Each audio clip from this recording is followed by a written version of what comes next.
मज़ीद वीडियोज़ के लिए हमारे यूट्यूब चैनल को सब्सक्राइब करें।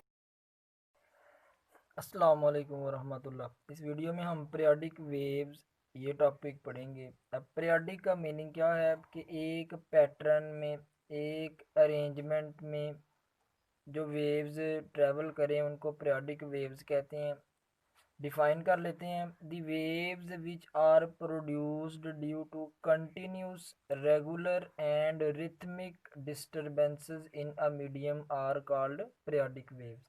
यानी ऐसी वेव्स जो कंटिन्यूस रेगुलर और रिथमिक डिस्टरबेंसेस से यानी मीडियम में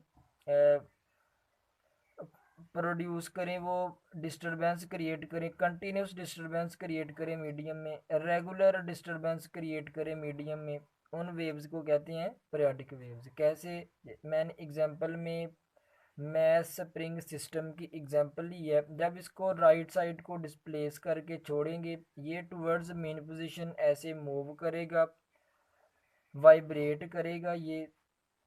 तो यानी बिल्कुल एक पैटर्न से ये एक्सट्रीम पोजीशन पे जाएगा, फिर इधर एक्सट्रीम पोजीशन पे जाएगा, फिर मीन पे, फिर एक्सट्रीम पे, फिर मीन पे, फिर एक्सट्रीम पे। तो ये बिल्कुल एक रेगुलर और कंटिन्यूस पैटर्न में मूव कर रहा है।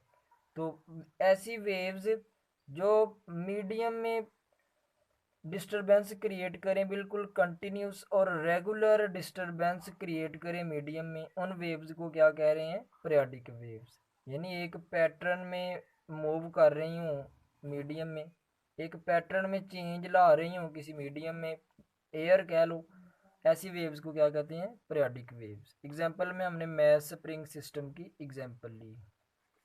नेक्स्ट, पीरियोडिक वेव्स की दो टाइप्स पढ़ेंगे। एक है ट्रांसवर्स पीरियोडिक वेव्स एक टाइप, दूसरी टाइप है लॉन्गिट्यूडनल पीरियोडिक वेव्स। तो सबसे पहले ट्रांसवर्स पीरियोडिक वेव्स, इनका कॉन्सेप्ट पढ़ते हैं।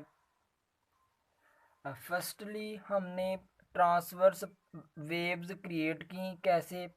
वर्टिकल मैथ स्प्रिंग सिस्टम लिया और इस वर्टिकल मैथ स्प्रिंग सिस्टम के इस एंड पे हमने एक पॉइंटर अटैच कर दिया। चैप्टर 7 में भी इस तरह पढ़ चुके हैं हम।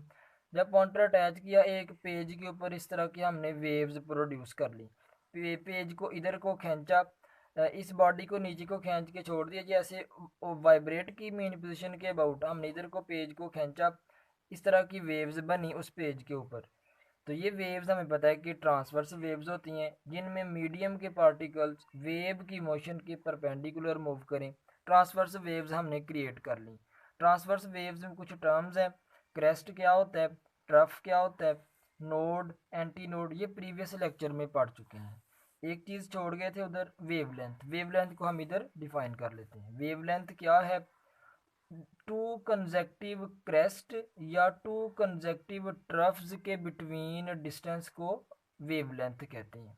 वेव की लेंथ, और ये वेवलेंथ कंप्लीट वेव का डिस्टेंस को भी वेवलेंथ कहते हैं। और कंप्लीट वेव क्या है? कंप्लीट वेव एक क्रेस्ट और एक ट्रफ से मिलकर बनती है। कंप्लीट वेव क्या है? एक क्रेस्ट और एक ट्रफ का कॉम्बिनेशन।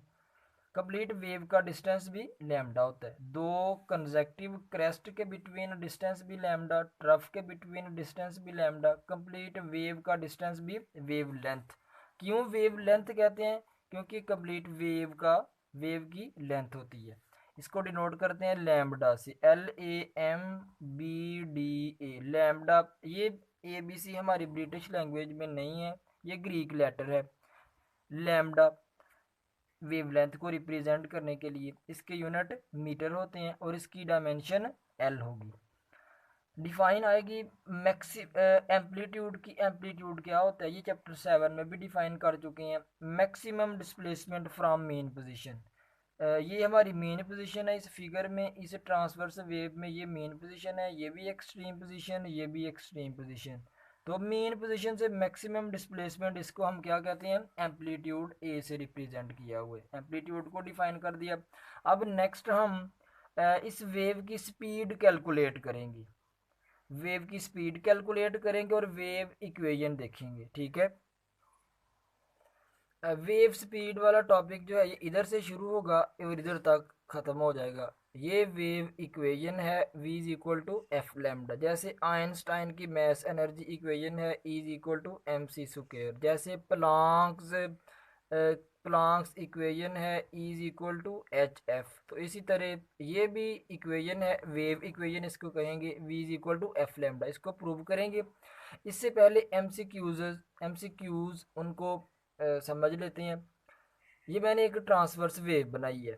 ट्रांसवर्स वेव में इनिशियली एक वेव बनने में जो टाइम लगता है उसको क्या कहते हैं, टाइम पीरियड। उसको क्या कहेंगे, टाइम पीरियड कहेंगे। तो इधर टाइम ज़ीरो, इधर टाइम t/4 होता है, इधर टाइम t/2, हाफ वेव का टाइम t/2 होता है, और इधर टाइम होता है 3t/4, कंप्लीट वेव का टाइम t होता है। अब जब टाइम ज़ीरो हो फिर एंगल कितना होता है, 0 degree. Time zero angle zero. Time t/4 angle 90, इधर एंगल 90 होता है। Time t/2 half time angle 180 degree, 180 degree angle. Time जब 3t/4 एंगल कितना होता है, 270, यानी हम इधर पहुंच गए। जब टाइम t होता है एंगल 360। कंप्लीट एक वेव का डिस्टेंस, कंप्लीट वेव कितना एंगल कवर करती है, 360 डिग्री। यानी एक वेव का मीनिंग है एक वाइब्रेशन, एक रेवोल्यूशन, एक चक्कर। अब जब टाइम ज़ीरो हो लैम्डा भी ज़ीरो। हमें पता कि कंप्लीट वेव का डिस्टेंस क्या होता है, लैम्डा। जब time zero wave length zero. Time t/4 wave length भी λ/4। Time t/2 wave length λ/2। जब टाइम t/2 वेव लेंथ λ/2। जब टाइम 3t/4 वेव लेंथ 3 λ/4। जब time t wave length complete lambda, complete जब टाइम t हुआ wave length क्या हो गई, lambda. तो ये पहले एमसीक्यू से समझ लिए। अब वेव स्पीड को कैलकुलेट करते हैं। ये वेव स्पीड का फार्मूला है और इसको वेव इक्वेशन कह रहे हैं। फर्स्टली स्पीड का जनरल फार्मूला लिखा, डिस्टेंस ओवर टाइम होता है। डिस्टेंस की जगह पे d, टाइम की जगह पे t, ये कोई जनरल टाइम लिया। अब वेव के केस में d डिस्टेंस तो नहीं ना होगा, वेव के केस में वेव लेंथ यूज करेंगे लैम्डा d की जगह पे। टाइम की जगह पे टाइम पीरियड यूज करेंगे कैपिटल T। तो ये दोनों सब्स्टिट्यूट कर दिए इस फार्मूला में। d की जगह पे लैम्डा, स्मॉल t की जगह पे कैपिटल T, टाइम पीरियड। अब हमें पता है कि टाइम पीरियड का रेसिप्रोकल होती है फ्रीक्वेंसी, यानी इसे मैं ऐसे भी लिख सकता हूँ f is equal to 1/t। 1/t की जगह पे क्या आ जाएगा, f फ्रीक्वेंसी। तो ये हमने वेव इक्वेशन बना दी और इससे वेव स्पीड हम कैलकुलेट कर लेते हैं। इसको हम कहते, ये रिलेशन भी है वेव स्पीड के बिटवीन, फ्रीक्वेंसी और वेवलेंथ के बिटवीन, ये रिलेशन भी है इन तीनों के बिटवीन। फेमस इक्वेशन है वेव इक्वेशन, इसको याद भी रखना है। सेकंड टाइप पीरियोडिक वेव्स की, longitudinal periodic waves. Second type का क्या नेम है, लॉन्गिट्यूडनल पीरियोडिक वेव्स। अब लॉन्गिट्यूडनल वेव्स को प्रीवियस लेक्चर में पढ़ चुके हैं। लॉन्गिट्यूडनल वेव्स ऐसी वेव्स हैं जिनमें मीडियम के पार्टिकल्स वेव की मोशन के पैरेलल मूव करें। एग्जांपल में हमने साउंड वेव की एग्जांपल और लाइट वेव्स की एग्जांपल ली थी। लाइट वेव्स की नहीं बल्कि साउंड वेव्स की एग्जांपल ली थी हमने, ठीक है। इसके बाद अब लॉन्गिट्यूडनल पीरियोडिक वे, अब लॉन्गिट्यूडनल वेव्स को हमने प्रोड्यूस करना है। कैसे प्रोड्यूस करेंगे, एक हमने स्प्रिंग लिया, स्प्रिंग के ऊपर हमने थ्रेड्स अटैच कर दिए, थ्रेड्स का हर एंड ऊपर फिक्स कर दिया। हर रस्सी का एक एंड ऊपर फिक्स है और एक एंड जो है इस स्प्रिंग के साथ बंधा हुआ है। जब स्प्रिंग के ऊपर इधर फोर्स लगाएंगे या स्प्रिंग को इधर को खींचेंगे या उधर को पुश करेंगे, जब स्प्रिंग को इधर को खींचेंगे स्प्रिंग में कंप्रेशंस रेयर फ्रैक्शंस प्रोड्यूस हो जाएंगे, कंप्रेशंस रेयर फ्रैक्शंस प्रोड्यूस हो जाएंगे। और हमें पता है कि लॉन्गिट्यूडनल वेव्स में कंप्रेशंस और रेयर फ्रैक्शंस होते हैं। कब कंप्रेशंस और रेयर फ्रैक्शंस प्रोड्यूस हुए, जब हमने फोर्स लगाई इधर स्प्रिंग के एक एंड पे, इधर फोर्स लगाई, कंप्रेशंस और रेयर फ्रैक्शंस प्रोड्यूस हो गए। इन्हीं को देखते हुए कंप्रेशंस और रेयर फ्रैक्शंस को हमने ये वाली ट्रांसवर्स वेव बना दी। ये बन जाएगी लॉन्गिट्यूडनल वेव, क्योंकि स्प्रिंग छोटे छोटे पार्टिकल्स से मिलकर बना हुआ है। स्प्रिंग के पार्टिकल्स अगर इधर को खींचेंगे तो इधर को पार्टिकल मूव करेंगे, वेव इधर को मूव कर रही है। अगर स्प्रिंग इधर को पुश करेंगे, वेव स्प्रिंग के पार्टिकल भी इधर को ही मूव करेंगे और स्प्रिंग भी इधर को मूव करेंगे। तो फिर इस स्प्रिंग में लॉन्गिट्यूडनल वेव्स प्रोड्यूस हुई। इन्हीं को देखते हुए हमने ये ट्रांसवर्स वेव्स बना दी। यानी इधर से इनिशियली ज़ीरो, इधर तक मैक्सिमम हम पीक तक पहुंच गए, फिर कंप्रेशन के मिड तक हम दोबारा ज़ीरो पे आ गए। अब इसके इधर तक हम इधर पहुंच गए और इसके मिड तक हम इधर आ गए। इसी को देखते हुए हमने ट्रांसवर्स वेव्स बना दी।